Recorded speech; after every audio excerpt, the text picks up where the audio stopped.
ሰላም ጤና ይስጥልን ተመልካቾቻችን ይህ ቦራ መልቲ ሚዲያ ከኦቤስ ቴሌቪዥን ጋር በመተባበር በየሳምንቱ የሚያቀርብላችሁ ደማቆቹ ኮከቦች የተሰኘው ሳምንታዊ ፕሮግራማችን ነው።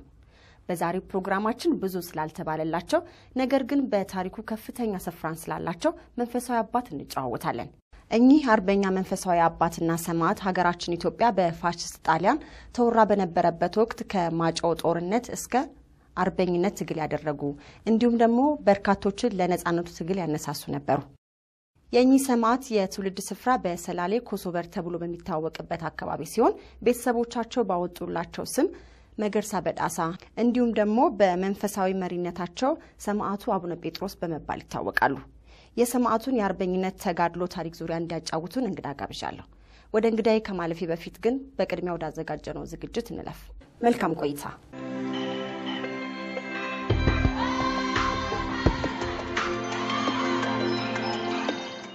አቡነ ጴጥሮስ የኛ ብቻ ጀግና የኛ ብቻ ታላቅ ሰው አይደሉም፣ የዓለም ታላቅ ሰው ናቸው። ጣሊያኖች ኢትዮጵያን ደግሞ ለመቆጣጠር ብለው የመርዝ ጢስ ሁሉ እንዳመጡበት በቦምብ እንደጨፈጨፉት ያን ሁሉ አይተዋል እሳቸው።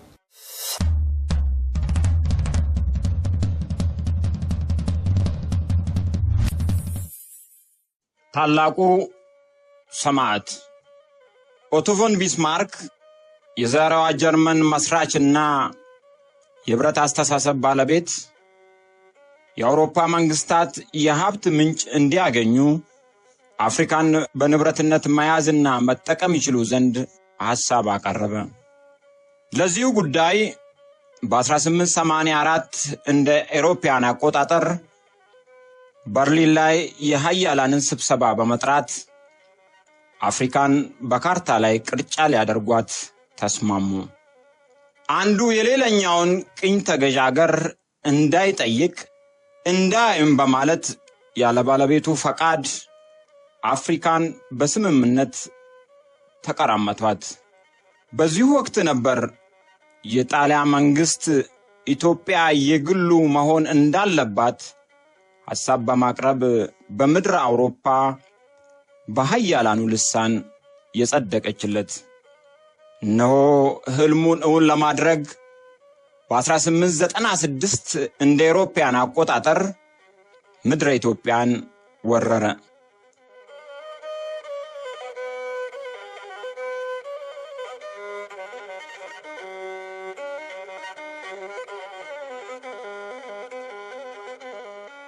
ክብር ለጀግኖችና ለሰማዕታት እነ ፊታውራሪ ገበየው ጉርሙ፣ እነ ባልቻ ሳፎ፣ እነ ራስ መኮንን ወልደ ሚካኤል ጉድሳና ሌሎችም ተራ በተራ እየወደቁ እየደሙና እየሞቱ የሀገራችንን ሉዓላዊነት የህዝባችንን ክብር አስጠብቀው ነጭ ጣቱን የነከሰበት ጥቁር ጀግኖ የነገሰበትን አኩሪ ድል በምድር አፍሪካ አስመዘገቡ።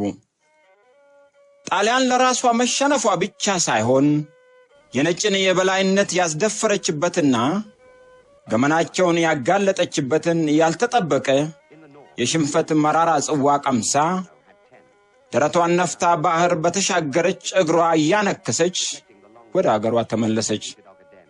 ይህ እውነታ መቼም ቢሆን እየመረራቸው የኖሩት የጣሊያን መንግስታት ከነግብረ አበሮቻቸውና ጭፍሮቻቸው ጋር ከ40 ዓመታት ብርቱ ዝግጅት በኋላ የጣሊያኑ ሙሶሎኒ ከጀርመኑ ሂትለር ጋር ያለውል የፈጠሩት ጋብቻ በአውሮፓ የለየለት አምባገነን አድርጓቸው ኖሮ ባህር በመሻገር ኢትዮጵያን ለመበቀል ቤኒቶ ሙሶሎኒ በአገረ ጣሊያን ዳግም የጦርነት ነጋሪት ጎሰመ። ወቅቱ ያፈራቸውን ዘመናዊ የጦር መሳሪያና ጸረ ሰው ኬሚካሎችን በማስታጠቅ በሰማይ ቦምብ ጣይ አውሮፕላኖችን አስደግፎ በማርሻል ቦዶግሊዮን የሚመራ ጦር በኤርትራ በኩል በመላክ ነጻይቱን ኢትዮጵያ ለሁለተኛ ጊዜ በኃይል ወረረ።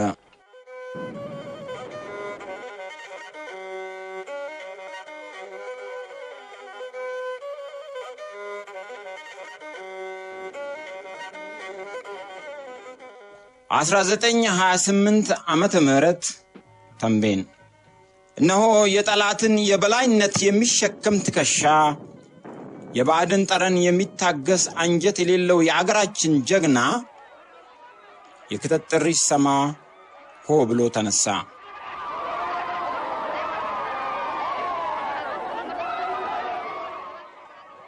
በሰላሌ በኩል የተጓዘው በራስ ካሳ ስር ተደራጀ።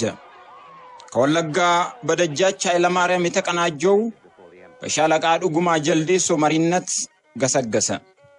የወሎ ኦሮሞ ፈረሰኞች በሻለቃ ገረሱ ዱኪ እየተመሩ ተንቤን ደረሱ። ጥር 12 1928 ዓመተ ምህረት የመጀመሪያውን የተንቤን የሰበራ ጦር ይዞ በመሄድ ጦርነቱን አሃዱ በማለት የከፈተው ሻለቃ ገረሱ ዱኪ እልህ አስጨራሽ ተጋድሎ በማድረግ ብዙ ጓዶች የተሰዉበትን ጦርነት አካሄደ። ተንቤን ሁለትም በተመሳሳይ የገጠሙ ሲሆን ያልጠበቁት የመርዝ ዝናብ በተንቤን ሰማይ በጣሊያን አውሮፕላኖች እየዘነበባቸው ብዙ ወታደሮች ስላለቁባቸው አካባቢውን በመልቀቅ ንጉሱ ወደ ነበሩበት የማዕከላዊ ጦር ወደ ኮረም ሄደው ተደባለቁ። ታዲያ የወቅቱ የጦር ሚኒስቴር ራስ ሙሉጌታ ይገዙ ገረሱ ዱኪ በቃፍርነት የፈጸመውን ጀብዱ ለንጉሱ በመግለጽ ገረሱ አንድ ቤልጂግ መትረየስ ከንጉሱ እጅ የተሸለመው እዚያው ኮረም የጦር ሰፈር ነበር።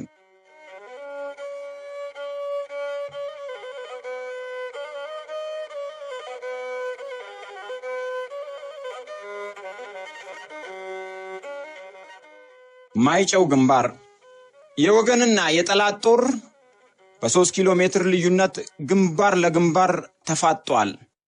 ወቅቱ ደግሞ መጋቢት 22 1928 ዓመተ ምህረት ነበር። አሁንም በማይጨው ሰማይ ሞትን ያረገዙ መርዝ የሚያዘንቡ ቦምብ ጣይ አውሮፕላኖች እያንዣበቡ ነበር። እንደ ቀድሞ ሁሉ ጀግኖች በ3 ኪሎ ሜትር ርቀት ላይ ከጠላት ጦር ጋር ፊት ለፊት ተፋጧል። ንጋት ላይ ጦርነቱ ተጀመረ። ውጊያው ተቀጣጠለ።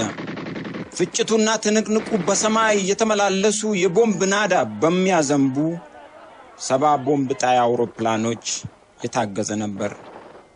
ምንም እንኳን በጠላትና በወገን ጦር የመሳሪያ ያለመመጣጠን ቢኖርም አይበገሬዎቹ የኢትዮጵያ ጀግኖች ጦርነቱን ገትረው ያዙት።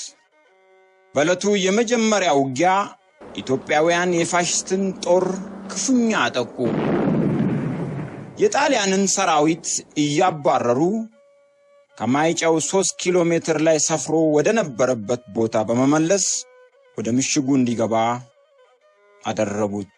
በተገኘው ድል የተደሰቱት ኢትዮጵያውያን ፉከራ፣ ቀረርቶና ሽለላቸውን ሳይጨርሱ ድልን በለመዱት መጠን አጣጥመው ሳያበቁ የጣሊያን ጦር እንደገና ኃይሉን አሰባስቦ ረፋዱ ላይ በደረሰለት የደጀን ጦርና በአውሮፕላን ቦምብ ጣይ ጥቃት በመታገዝ ከባድ ውጊያ ገጠመ። የኢትዮጵያም ጦር እስከ ምሽቱ 2 ሰዓት ድረስ በብርቱ ተዋጋ። ይሁንና የማታ ማታ የፋሽስት ጦር በማየሉ የወገን ጦር መረታቱ ግድ ሆነ። የማይጨውን ጦር ግንባር ሲመሩ የነበሩት ንጉሥ ኃይለ ሥላሴም ወደ ስደት አመሩ። በማይጨው ድል የተኩራራው የፋሽስት ሰራዊት በብረት ለበሱ የጣሊያን ጦር መሪውን ማርሻል ቦዶግሊዮን አጅቦ ሚያዝያ 27 1928 ዓመተ ምህረት ከቀኑ በ10 ሰዓት አዲስ አበባን ተቆጣጠረ። በዚህ ወቅት የጀግኖች ኢትዮጵያውያን አርበኞች ልብ በሐዘንና በቁጭት ተሰበረ። ማርሻል ቦዶግሊዮን ኢትዮጵያን መቆጣጠሩን ለዓለም አወጀ። ሙሶሎኒም በደስታ እየፈነጠዘ ወደ አደባባይ ለወጣው ሕዝብ የጣሊያንን አይበገሬነት ድንፋታ በተሞላው ዲስኩር አረጋገጠ።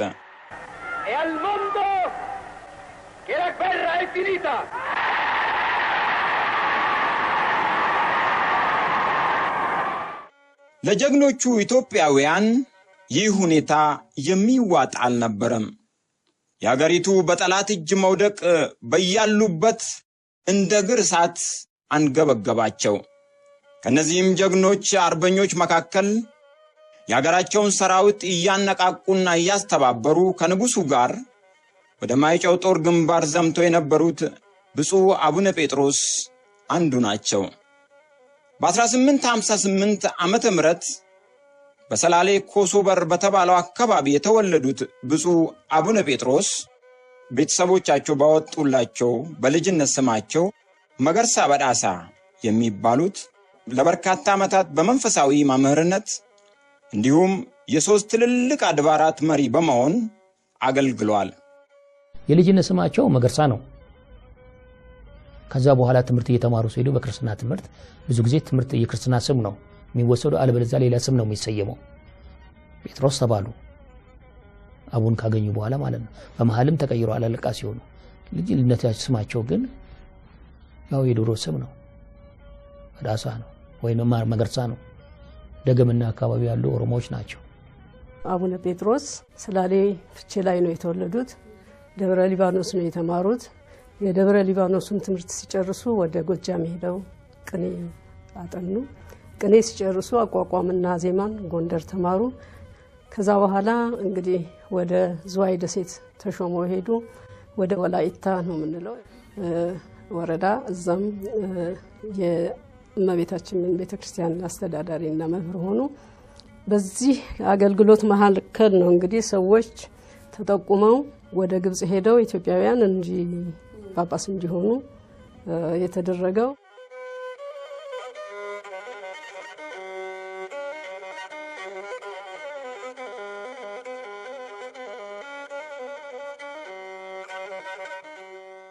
በቅድስና ስራቸው ከመጀመሪያዎቹ ኢትዮጵያውያን ጳጳሳት አንዱ ሆኖ ሲሾሙ አቡነ ጴጥሮስ የሚለውን ስያሜ ያገኙት እኚህ ታላቅ መንፈሳዊ አርበኛ አገር ከሌለች ቤተክርስቲያን እንደምትዘጋ፣ ቤተሰብ እንደሚበተን፣ አርሶ መቃም ወልዶ መሳም እንደማይኖርና በነጻነት ሰው የመሆን ጸጋ መላበስ እንደማይቻል አብነት በመሆን በማይጨው ጦር ግንባር የኢትዮጵያ ሰራዊት አበረታቷል።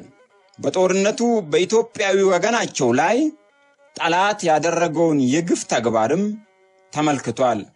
ከመጀመሪያው ጀምሮ በሃይማኖታቸው በህልውናቸው የጣሊያንን ወረራና የጣሊያንን ድል ማድረግ አልተቀበሉም። ስለዚህ በሰበካ ውስጥ ሁሉ ጊዜ የሚሉት ለጣሊያኖች አትገዙ፣ ጣሊያኖችን ተዋጓቸው፣ እነሱ የሚሉትን አትቀበሏቸው ብለው ሽንጣቸውን ገትረው ሲከራከሩና ሲናገሩ የነበሩ ትልቅ ሰው ናቸው። እሳቸው ይሄንን ስላሉ ለአርበኞች ትልቅ የሞራል አስተዋጽኦ አድርገዋል። ልባቸውም በሐዘን ተወግቷል። ከማይጨው ሽንፈት በኋላ ደብረ ሊባኖስ ገዳም ሱባኤ በመያዝ አገሪቱን ከአስከፊ ፋሽስት ጥቃት እንዲጠብቅ ለአምላካቸው ሌትና ቀን አልቅሷል። ምነው መብርሃን ኢትዮጵያን ጨከንሽባት፣ ምነው ቀኝሽን ረሳሻት፣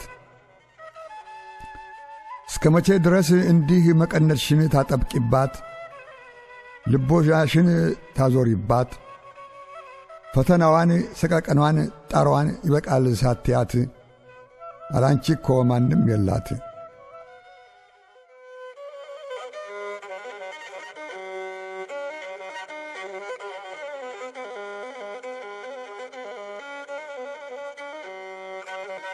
በሁሉም የአገሪቱ አቅጣጫዎች ኢትዮጵያውያን አገራቸውን ከጠላት እጅ ነፃ ለማውጣት የአርበኝነት ትግል ለማድረግ ተንቀሳቀሱ። አርበኞችና የአርበኞች መሪዎች ጊዜ ሳያባክኑ በምስጢር እየተላላኩና እየተገናኙ በመተባበር ኃይል ጣሊያንን ለመክበብና ለመምታት ማሴርና መማከር ጀመሩ። አቡነ ጴጥሮስም ኢትዮጵያውያን በመተባበር ጠላታቸውን እንዲያጠፉ ለአርነት ትግል እንዲንቀሳቀሱ ታማኝ ሰዎቻቸውን በየአቅጣጫው በመላክ ድል በመሆን አዝኖ ተስፋ የቆረጠውን የአርበኛ መንፈስ በማጠናከር ከፍተኛ ጥረት ማድረጋቸውን ቀጠሉ። የአገሪቱ ሕዝብም በጠላት ፕሮፓጋንዳ ተታለው ለጠላት እንዳይገዛ በከፍተኛ ሁኔታ መቀስቀስና ማስተማራቸውን በምስጢር ቀጠሉ።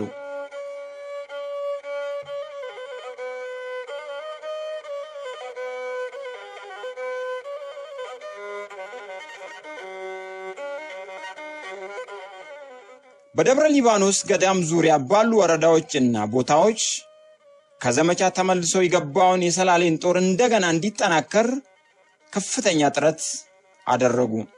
የአቡኑና የሌሎችም የስመጥር አርበኛ መሪዎች ጥረት ውጤት ማሳየት ጀመረ። በመጨረሻም አዲስ አበባን የተቆጣጠረውን ጠላት በሶስት አቅጣጫ ለመውጋት የአርበኞች መሪዎች ስትራቴጂካዊ እቅድ አወጡ። አቡነ ጴጥሮስ የዚህ እቅድ ተፈጻሚነት በማስተባበር ግንባር ቀደም መሪ ሆነው ተሰለፉ። በእቅዱ መሰረት በምስራቅ በኩል በደጃዝማች ፍቅረ ማርያም አባተጫን የሚመራ ጦር ሸንኮራ ላይ ተደራጀ። በሰሜን ምስራቅ አዲስ አበባ በራስ አበበ አረጋይ በቸሬ፣ በደቡብ ምዕራብ በኩል በደጃዝማች ባልቻ ሳፎ የሚንቀሳቀስ ጦር ተደራጀ። በደብረ ሊባኖስ ጫካዎች መሽጎ የነበረው በደጃዝማች አበራ ካሳና ወንዶሰን ካሳ በሰሜኑ በሰላሌ በኩል ተዘጋጀ። ሐምሌ 21 ቀን 1928 ዓመተ ምህረት ፋሽስቱን ሰራዊት ለማጥቃት ቀን ተቆረጠ። ሁሉም አርበኞች በየአቅጣጫው ይህችን ቀን በጉጉት ይጠብቋት ጀመር። ያቺም ቀን ደረሰች።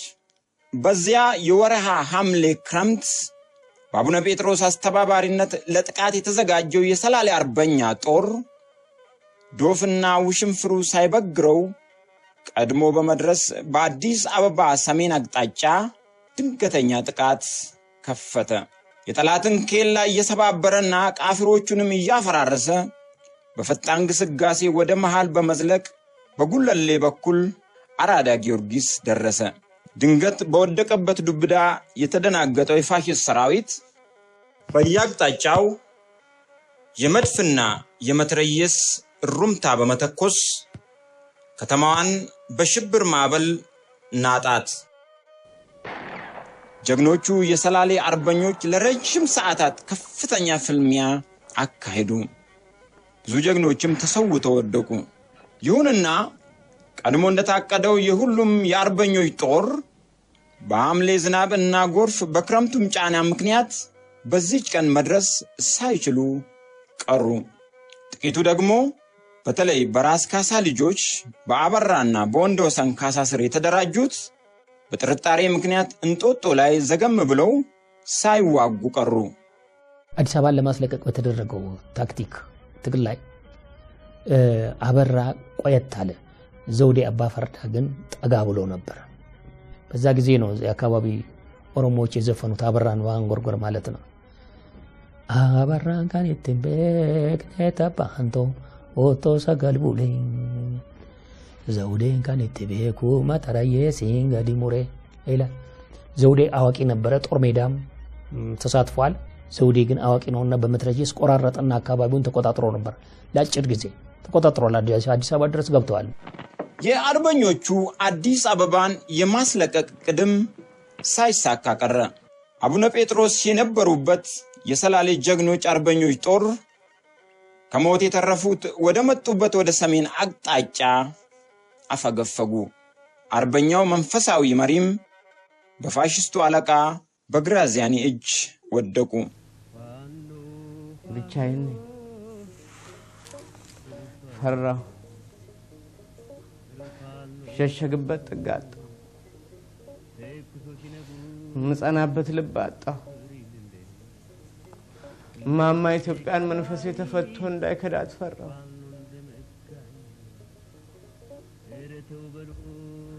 አዋጅ የምስራች ብዬ ከናቴ ማህፀን አርፌ በኢትዮጵያ ማህፀን አርፌ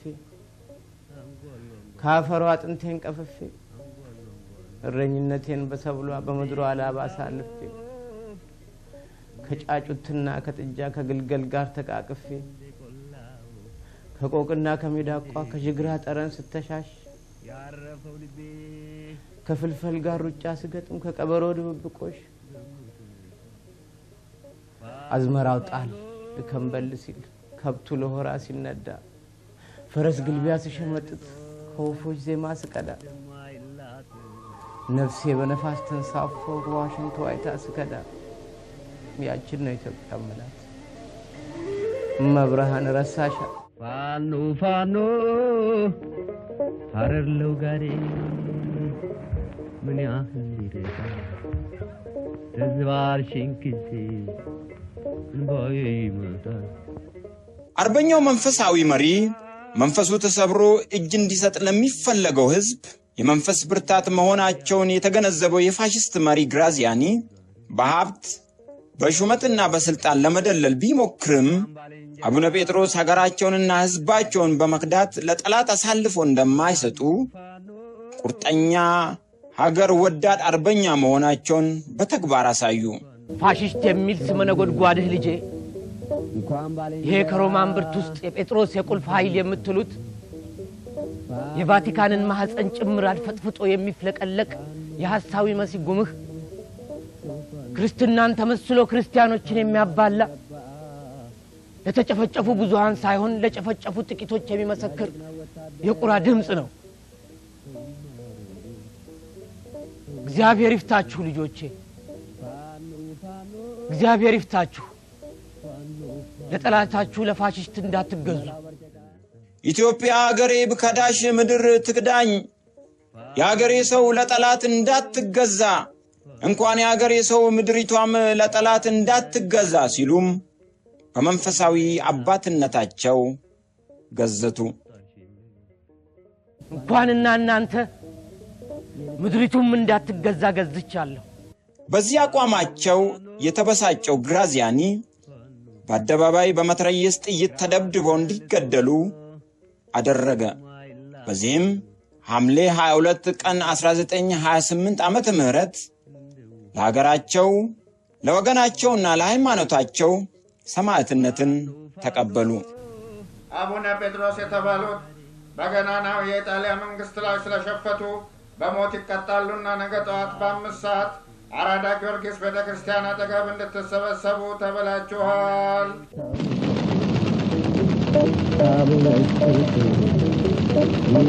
ቢራራት ግብር አለብን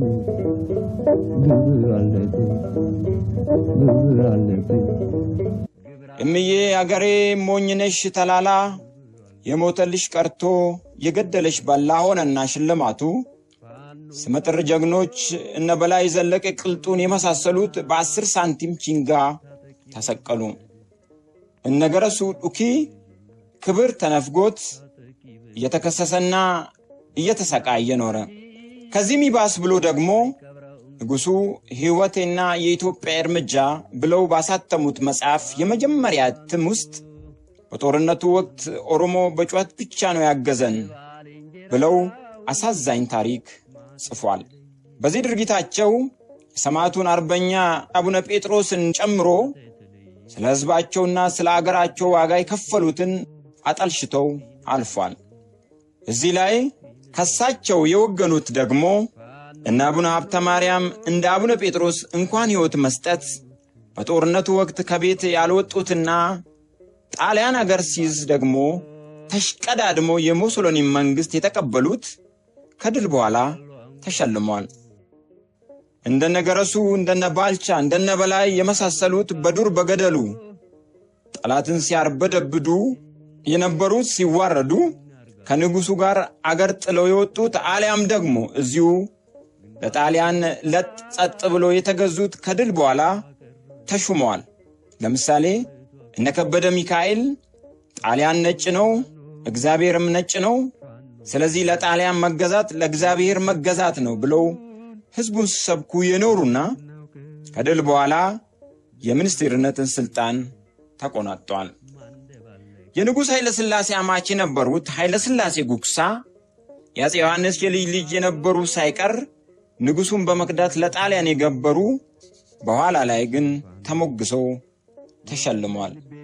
አሁንም ልብ ሊባል የሚገባውና እንቆቅልሹ ነገር የነባልቻን የነገበየሁን የነበላይን እንዲሁም በግንባር ሰበራ ውጊያ ለፈጸመው ጀብዱ ከእጃቸው ቤልጂክ መትረየስ የተሸለመውን ገረሱን ከሁሉም በላይ ደግሞ የአርበኛውን መንፈሳዊ መሪ አቡነ ጴጥሮስንና የሌሎችንም አያሌ ጀግኖች ክቡር መስዋዕትነት ጩኸት ተብሎ መቃለሉ ነው። ለፍቴ ጋዳይ ፋኖ እንደመጋኛ እረተው በሉት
ባለፈው ወር በጥር 29 በዕለተ ሰንበት የአርበኛው አባት የማስታወሻ ሐውልት በጊዜያዊነት ከነበረበት ከብሔራዊ ሙዚየም በታላቅ ስነ ስርዓትና በክብር ወደ ቀድሞ ስፍራው ተመልሷል። በዕለቱ በቤተ ክርስቲያን መሪነት በርካታ ሕዝብ በተገኘበት በደማቅ ስነ ስርዓት ተካሂዷል። ይህ ስነ ስርዓትና ክብረ በዓል በዕለቱ በታዳሚዎች የፈጠረው ስሜት አሁንም አገርና ትውልድ ተምሳሌትነታቸውን እንዳልዘነጋውና ሐዋርያው አርበኛውና ሰማዕቱ አቡነ ጴጥሮስ ለነጻነት በከፈሉት ታላቅ መስዋዕትነት ዛሬም ነገም ወደፊትም ሲታወሱና ሲከበሩ እንደሚኖሩ የሚያስታውስ ልዩ በዓል ነበር። ክብርና ምስጋና ለሰማዕተ ጽድቅ ዘኢትዮጵያ። በመንፈስ ቅዱስ ጸጋ አስተማርኳቸው አለ ጴጥሮስ አቡነ ዜኖኩ ጽድቀከ ወነገርኩ ድኅነተከ ለመንፈስ ቅዱስ ወመሃርክዎሙ አነ ይቤ ጴጥሮስ አቡነ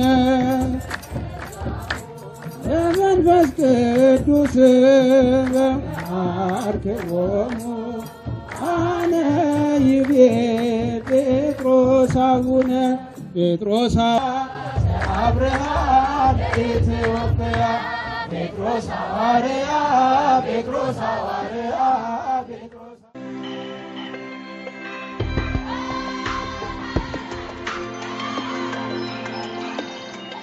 ስለ 16 ዓመቱ ጋሜ የወረጃ አርሶ ደቦል ገድል ሰምተው ያውቃሉ? በማይጨው ዘመቻ ለሀገሩ ነጻነት ከአያሌ ጀግኖች መካከል በግንባር ቀደምትነት ስለተሰለፈውና ስላልተነገረለት አብቹ የጦር ግንባር ውሎና ስለፈጸመው ጀብዱ ወግ ባለው አቀራረብ ይተረካል።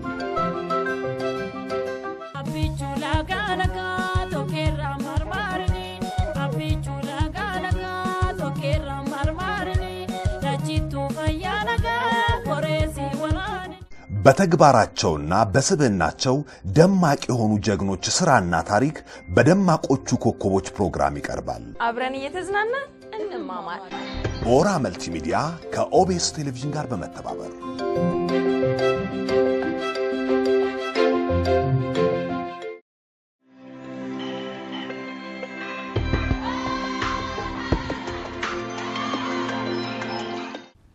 የዛሬው እንግዳችን ደራሲ ናቸው። በልብ ወለድና በስነ ግጥም ስራቸው ይታወቃሉ።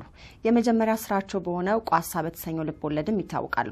እንዲሁም በተለያዩ ጊዜያቶች ባሳተሟቸው አንጉዝ፣ ቢስራኤል፣ እመምኔት፣ የንስሐ ሸንጎና የስሜት ትኩሳት ቁጥር 1 እና ቁጥር 2 በተሰኙ የድርሰትና የስነ ግጥም ስራቸው ይታወቃሉ።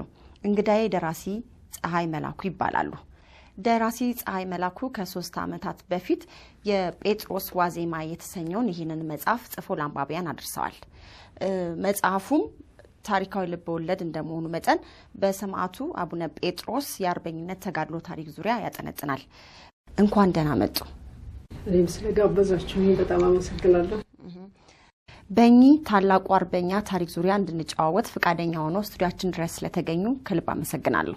እንግዲህ ለቃለ መጠይቃችን እንዲመቸን ከዚህ በኋላ አንቺ ያልኩ ነው ማናግርሽ፣ ቅር አይልሽም? ምንም ችግር የለም። የጴጥሮስ ዋዜማ የተሰኘውን ታሪካዊ ልቦለድ መጽሐፍ ለመጻፍ ያነሳሳሽ ምክንያት ምንድነው? በተለይ እሳቸው ከተሰቡ ከ70 ዓመት በኋላ ይህንን ስራ ለመስራት እንዴት አሰብሽ? ስለዚህ እስቲ ትንሽ ብታጫውቺኝ። እሺ፣ በቅድሚያ አመሰግናለሁ ሐሳቤን እንድገልጽ ስለተፈቀደልኝ። ይህንን ስራ እንድሰራ ያነሳሳኝ ነገር በጥቅሉ ቁጭት ነው። የማንነት ጉዳይ፣ የፍትህ መዛባትና የእውነተኞች ሰዎች ያለ ፍትህ መሰቃየት፣ በተለይ ደግሞ በማይጨው ጦርነት ወቅት ኢትዮጵያውያን በጣም በተዛነፈ የጦር መሳሪያ ጉዳይ የደረሰባቸው ስቃይና መከራ የነሱ ህመም እየተሰማኝ በውስጤ ስለነበረ የዚህ ሁሉ ጥቅል ስሜት ቁጭት ይሄን መጽሐፍ እንድጽፍ አነሳሳኝ።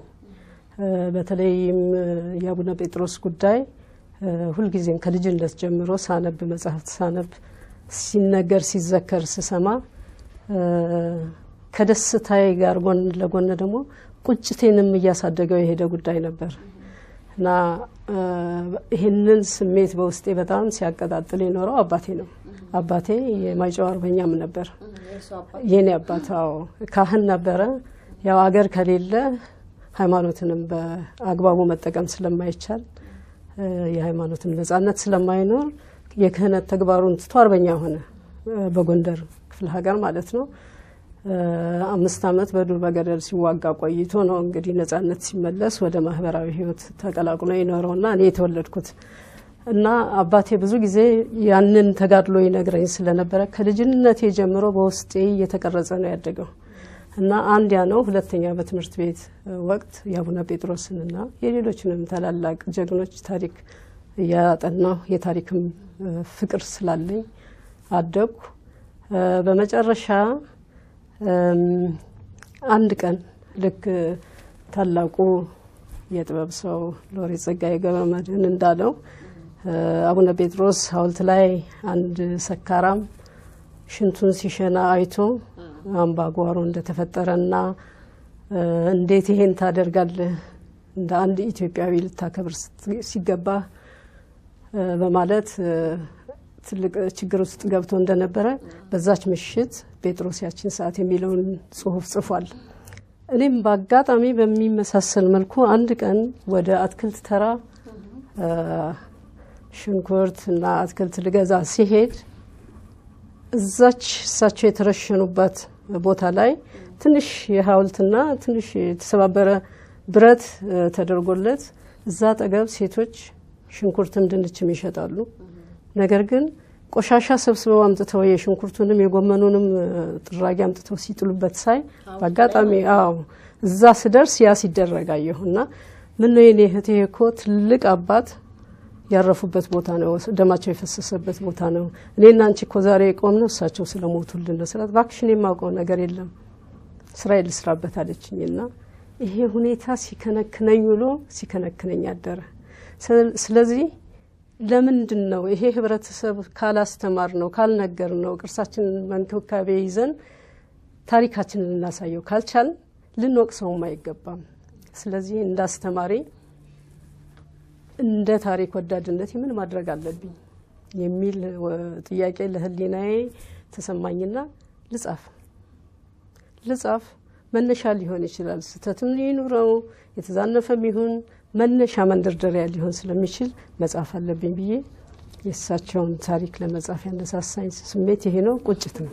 ይህንን ታላቅ መጽሐፍ ለህብረተሰቡ ስላበቃሽልን በጣም አመሰግናለሁ።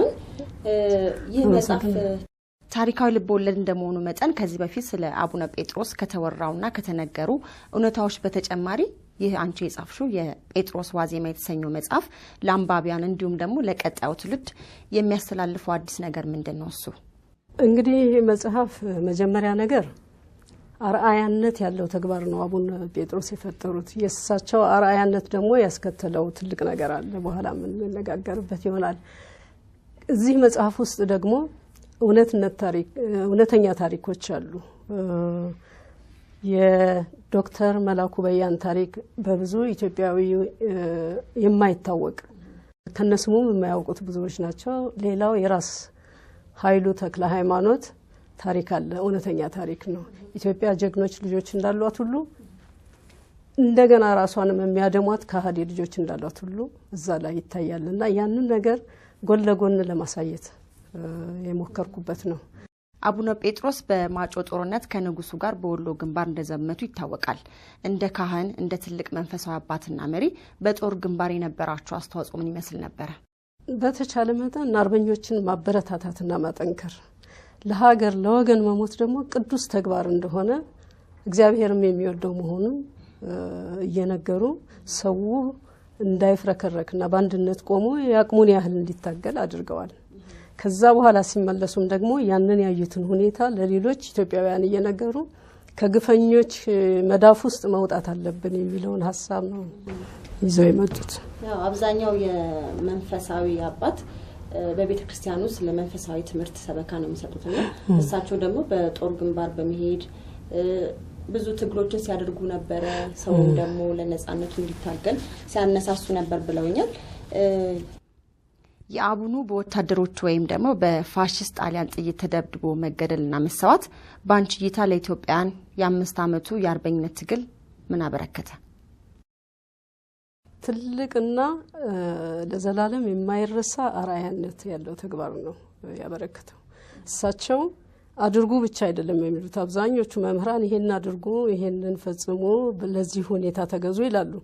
እሳቸው ግን አድርጉ ብለው ከተናገሩ በኋላ የመጀመሪያው አድራጊ ሆነው ህይወታቸውን ቤዛ አድርገዋል እና የእሳቸው መሞት ጣሊያን በዛ ጊዜ ህዝቡን በግድ እንዲወጡ አድርጎ ለመቀጣጫ እንደተሳቸውን ለመግደል ሲያቅድ እነዚህ ሽፍታ ናቸው ብሎ ነው ለህዝቡ ያስተዋወቀውና እሳቸው ግን በቆራጥነት በድፍረት ለኢትዮጵያ ህዝብ ያስተላለፉት መልእክት ነበር በለቱ እና ይሄ ፊታቸው የቆመው ጣሊያን ጠላታችን አርበኞችን ሽፍታ ቢላቸው እውነት እንዳይመስላችሁ። ሽፍታ ማለት ድንበር ጥሶ መጥቶ የሰው ሀገር የወረረ ነው።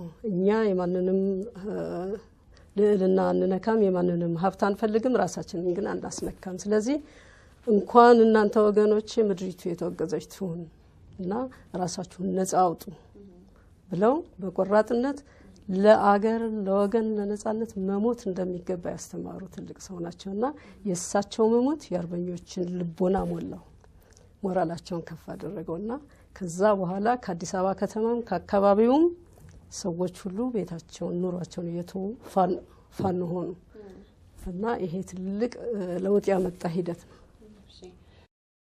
ራስ ኃይሉ ተክለ ሃይማኖት የጎጃሙ ንጉስ ተክለ ሃይማኖት ልጅ ናቸው። እንግዲህ ያው በሚታወቀው ሂደት በተዋረድ የንጉስ ልጅ አባቱን ተክሶ ንጉስ ይሆናል እና ለዚህ ሁኔታ እየተዘጋጁ ይያሉ የአልጋውራሽ የንግስ ዘውዲቱ አልጋውራሽ ሆነው የተሾሙት አፄ ኃይለ ሥላሴ ነበሩ እና ይሄ ሁኔታ አስከፍቷቸው የአፄ ኃይለ ሥላሴ ተቀናቃኝ ሆነው ነው ለረጅም ጊዜ የቀጠሉት። በተቻለ መጠን ልጅ ኢያሱ በአፄ ኃይለ ሥላሴ ላይ እንዲነሱ ለማድረግም ከፍተኛ ጥረት አድርገው ከታሰሩበት ከፍቼ ሁሉ እንዲለቀቁ አድርገዋል ራስ ኃይሉ ተክለ ሃይማኖት እና እነዚህ የስልጣን ሽኩቻዎች ናቸው እንግዲህ ራስ ኃይሉን አስኮርፈዋቸው ወደ ጣሊያን እንዲጠጉ ያደረጋቸው እና ለጣሊያን አድረው ታላቅ አማካሪ ሆነው የኢትዮጵያን ሕዝብ ያስወጉ ነበር ማለት ይቻላል እና ይሄንን የሚያውቁት አቡነ ጴጥሮስ በቀጥታ ወደዛ የሄዱት ይሄን ሕዝብ ነፃ የማውጣት ኃላፊነት ያለብን እኔ እርሶና ሌሎቹ ታላላቅ ባለስልጣኖች ነን አራያ ሆነን። ምክንያቱም እርሶ የንጉስ ልጅ ስለሆኑ ንግስናን ይፈልጋሉ። ይሄ ደግሞ አገር ሲኖር ነው የሚሆነው እና ይሄንን ሁለተኛውን ጉዳይ ወደ ጎን ትተው መጀመሪያ አገራችንን እናድን፣ ጣሊያንን ትተው ከኛ ጋር አይወግኑ፣ ከአርበኞች ጋር አይወግኑ ብለው ሐሳባቸውን ለማስቀየር ነው ማታ ሄዱት። ነገር ግን ያው ግራዚያኒ እሳቸው ግቢ መግባታቸውን እንደሰማ መጣ፣ ጠየቃቸው። ለጣሊያን አላድርም ብለው ቅጩን ነገሩት። ኢትዮጵያውያን ነች በሚል መልስ አቡነ ጴጥሮስ በዚህ ወቅት እስቲ ብዙ ስላልተባለላቸው ነገር ግን ከፍተኛ ተጋድሎ ስላደረጉ ለምሳሌ ስለነ አቡነ ሚካኤል ስለነ ዶክተር መላኩ በያንና ሌሎች ጀግኖች የምትነግሪኝ ነገር ካለ? እንደውነት ከሆነ እጅግ ከፍተኛ ስራ የሰሩ ነገር ግን ምንም ያልተባለላቸው ብዙ ኢትዮጵያውያን ጀግኖች አሉ። ጀግና ስንል ባለስልጣንና የአርበኞች መሪዎች የነበሩትም ታላላቅ ሰዎች ብቻ አይደለም። እታች የነበረው ሰፊው ህዝብ የመከራውን ገፈት ቀማሽ ሆነው በጉልበቱ በደሙ በህይወቱ መስዋዕትነት ከፍሎችን አገር ያደረጋት እንብዛም አልተጻፈለትም። የታወቁትን እንኳን የተጻፈላቸው ጥቂቶች ናቸው። ለምሳሌ ልክ እንደ አቡነ ጴጥሮስ ሁሉ የመጀመሪያው ከተሾሙት 4 የኢትዮጵያ ጳጳሳት መካከል አቡነ ሚካኤል አንዱ ናቸው። እንደ አቡነ ጴጥሮስ እሳቸውም በጎሬ ያኔ ጎሬ ጠቅላይ ግዛት በሚባለው የሀገሪቱ ክፍል ነበር መንፈሳዊ አባት ሆነው የሚያስተዳድሩት። ጣሊያን ሲገባ እንደ አቡነ ጴጥሮስ ሁሉ ለጣሊያን ለግፈኛ ፋሽስት እንዳትገዙ፣ ኢትዮጵያውያን ተባብራችሁ አንድ ሆናችሁ ሀገራችሁን ጠብቁ የሚል ቅስቀሳ ያካሄዱ አርበኞችን እያደራጁ ፋሽስትን በጣም ተቋቁመውት ነበርና ይሄንን ያወቅ ስለነበረ ፋሽስት መንግስት በወቅቱ ብዙ መልእክተኞች እየላከ ያባብላቸው ነበር ወደ ጣሊያን መንግስት እንዲገቡ፣ የጣሊያን የበላይነት እንዲቀበሉ።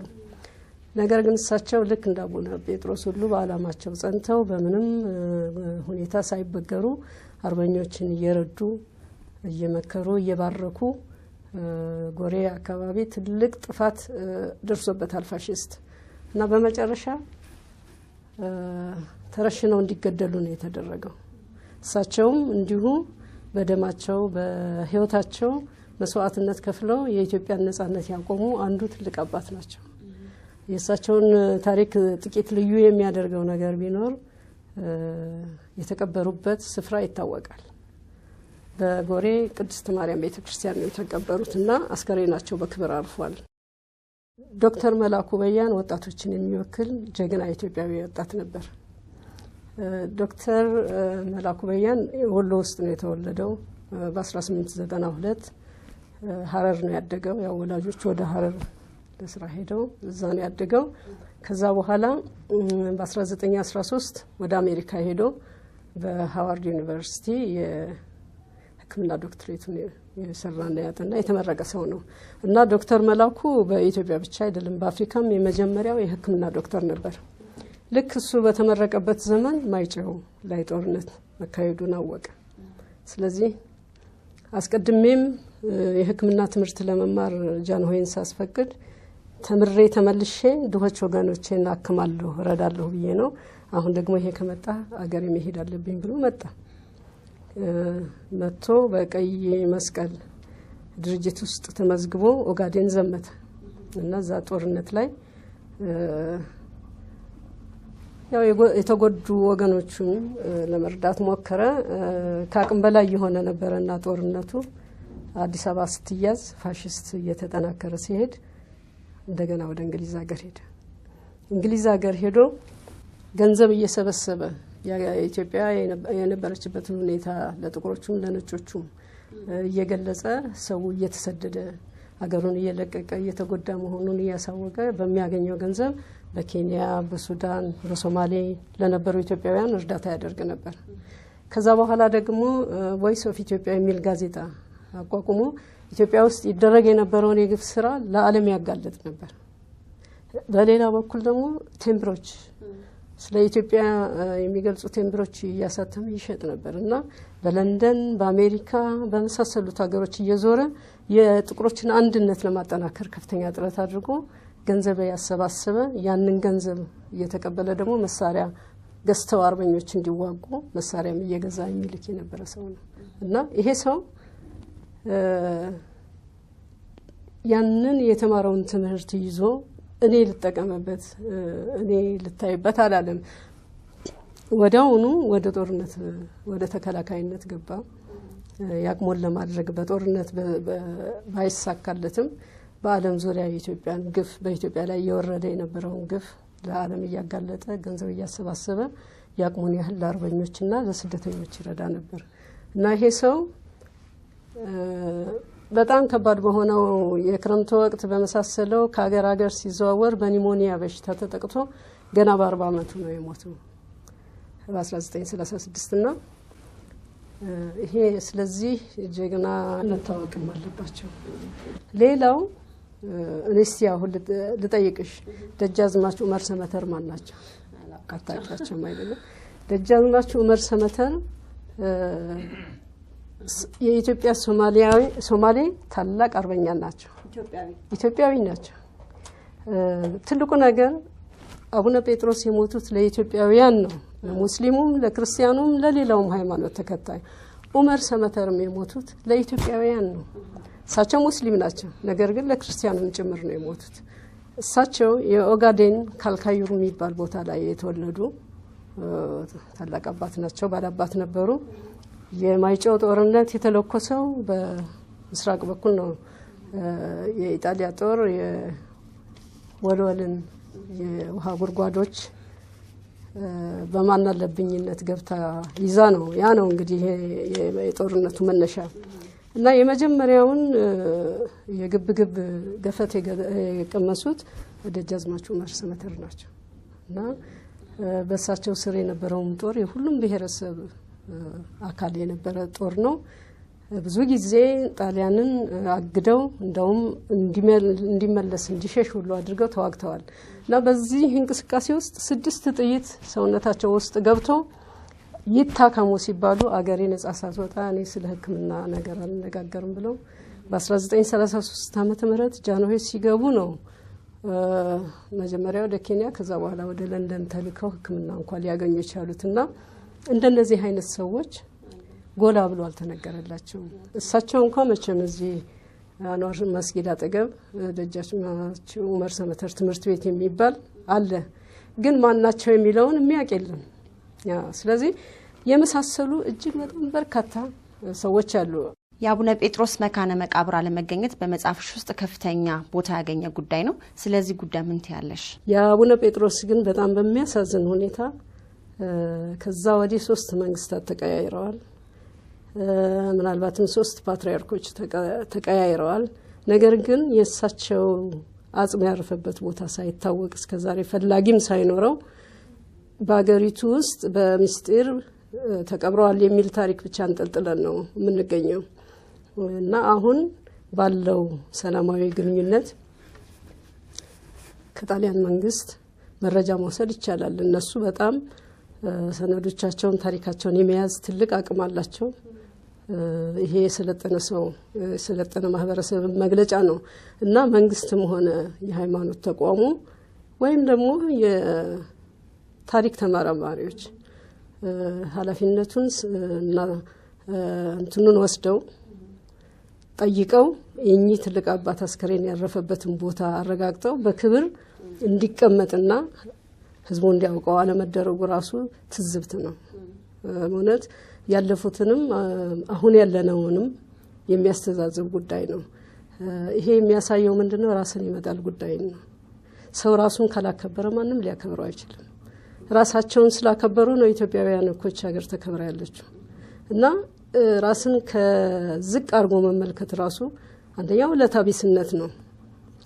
እነዚህ ታላላቅ አባቶች ያ ትውልድ ያ የረገፈ ትውልድ ለዚች ሀገር ያበረከተውን ጉዳይ እንደምንም ንቆ ቦታ አለመስጠት ራሱ ራስ ወዳድነትና የታሪክም ሽሚያ ነው እና ይሄ አልተደረገም። የአቡነ ሚካኤል አትሊስት ያረፉበት አጽማቸው ያረፈበት ቦታ ታውቆ ያው በክብር ተይዟል። የኚህ የአቡነ ጴጥሮስ ታሪክ ግን እዚህ ቦታ ተረሸኑ ከመባል ውጪ የት እንደተቀበረው አይታወቅም። እስካሁን ድረስ የምናወራው ስለ ወንዶች ነው። እሺ እስቲ እንደዛ ካልችስ እስካሁን እንዳልሽው ስለ ወንዶች ነው ብዙም የተባለው የተጻፈው። በዛ ጦርነት ወቅት ሴቶች ሊሳተፉ ይችላሉ። በዛን ጊዜ የነበሩ ሴት ኢትዮጵያኖች በጦርነት ውስጥ የነበራቸው ተሳትፎ ምን ይመስል ነበር ካልችስ እስቲ እንጠቅላላሽ ነገር። እውነት ነው ከወንዶቹም ተለይቶ ተቀንሶ በጣም ለጥቂት ሰዎች ነው እስካሁንም የተጻፈው።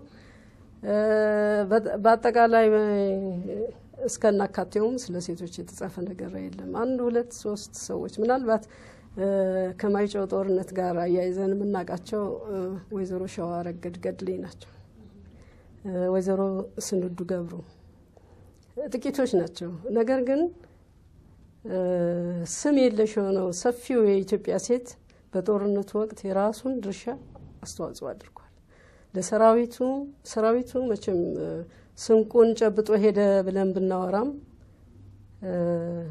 በጦርነቱ አካባቢ ሲያርፍ የሚመገበውን ምግብ በማቅረብ በማብሰል የተዳከመውን መንፈስ በማነቃቃት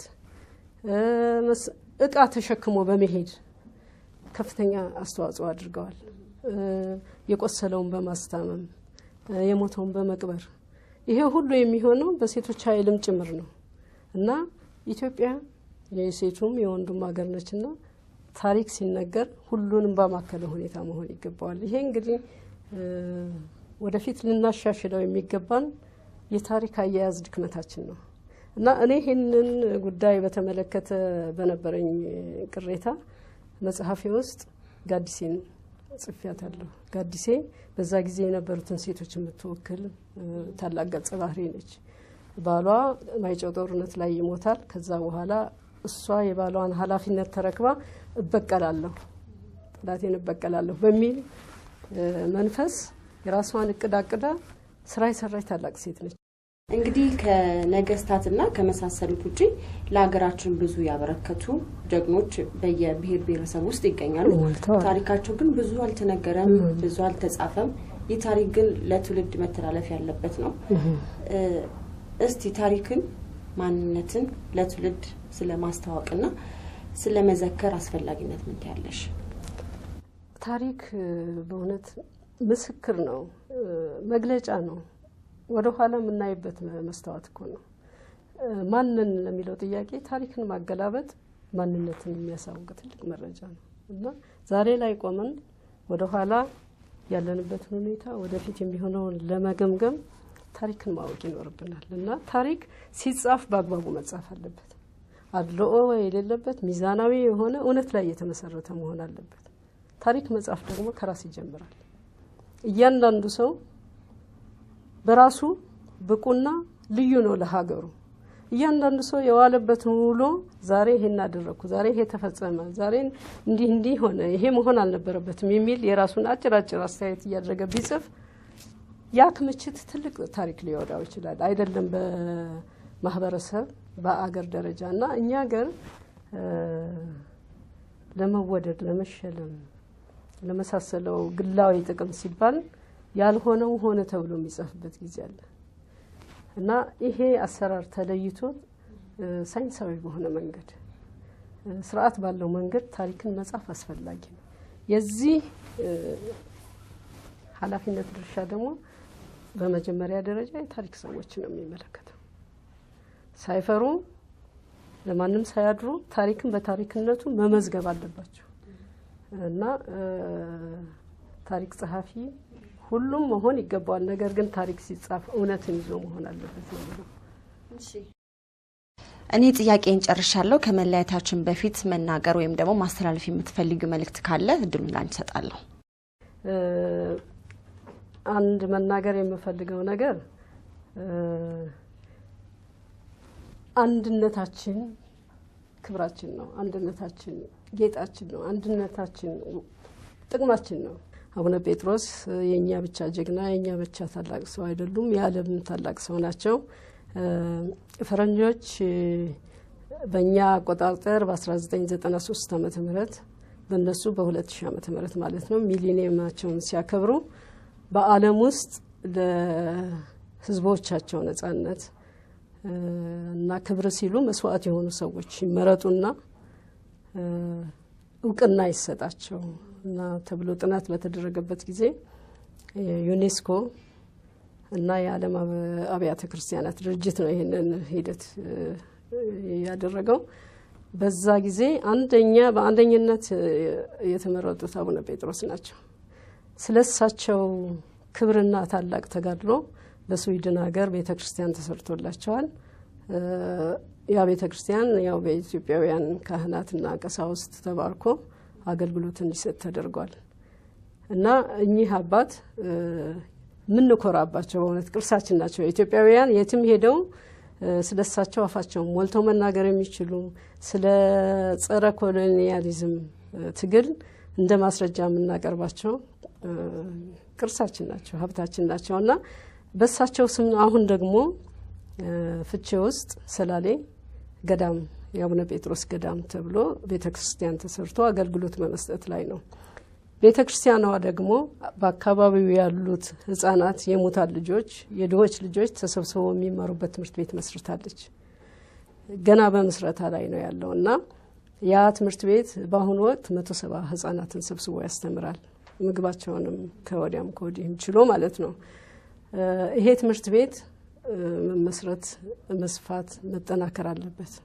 ይሄን ማድረግ ያለበት ደግሞ የኢትዮጵያ ህዝብ ነው። ለኚህ ታላቅ አባት ውለታ ለኚህ ታላቅ አባት ክብር ስንል ካለን ብዙ ነገር ትንሿን ከፍለን መስጠት ይገባናልና ሰማዕተ ጽድቅ ቅዱስ ጴጥሮስ ማህበር የሚል ማህበር ተቋቁሟል። እዚህ ውስጥ በእውነት በጣም በሚያኮራ ሁኔታ ወጣቶች ተሳትፎ እያደረጉ ነው እና ይሄ ማህበር አሁን ወደፊት በከፍተኛ ደረጃ ያው እየተንቀሳቀሰ በአገርም ውስጥ በውጭ ሀገር ያሉትንም ኢትዮጵያውያን እርዳታ ይጠይቃል። ያ እርዳታ ያን ትምህርት ቤት ለማጠናከር ነው። ያ ትምህርት ቤት ሲጠናከር ደግሞ ጥሩ ኢትዮጵያውያን የተማሩ ስለ ሀገር ጥቅምና ስለ ወገን ጥቅም በተለይ ወገኖቻቸው አዋጥተው በሰሩላቸው ትምህርት ቤት ውስጥ የሚያድጉ ልጆች ስለ ወገን ክብር ስለ ሀገር ፍቅር የሚገባቸው ጥሩ ኢትዮጵያውያን ዜጎች ይሆናሉና ለዚህ ለሰማዕተ ጽድቅ ቅዱስ ጴጥሮስ ማህበር እያንዳንዱ ኢትዮጵያዊ ቢያንስ 1 ብር እንዲያዋጣ ሁሉ ጊዜም መሐል ላይ ትንሽ ችግርም ቢኖር አፈንጋጭም ምንም ቢኖር በአብዛኛው ትልቁ ታሪካችን የአንድነትና የመረዳዳት ስለሆነ ይሄን ትምህርት ቤት እንዲሰራ ሁሉም ኢትዮጵያዊ የድርሻውን እንዲያዋጣ ነው የምጠይቀው።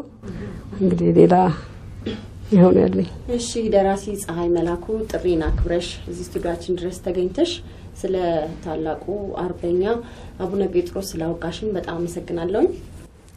ደስ ይለኛል። አመሰግናለሁ ሐሳቤን ለመግለጽ እንድችል ስለፈቀዳችሁልኝ።